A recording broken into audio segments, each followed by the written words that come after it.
25 maj, në mëngjes ora 8:30 në fshatin Vaksinës, ku prehet edhe komandant Tigri. Atje kemi mbajtur aktivitete të ndryshme, homazhe të ndryshme, njëkohësisht edhe me shoqatën e alpinistëve Karadaku, kemi organizuar një takim, një vizitë, një shteg për ecje, me çka simbolizon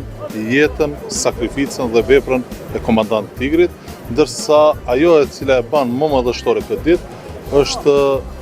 pllaka përkujtimore e cila u shpalos para 10 minutash, me të cilën komandant Tigri meriton shumë çka dhe gjithçka. Besoj se vepra dhe sakrifica e komandant Tigrit na ban të mburremi si banor të komunës së Likovës, po ashtu në fshatin Gërgec, ku edhe jemi të lumtur që jemi sot prezent këtu.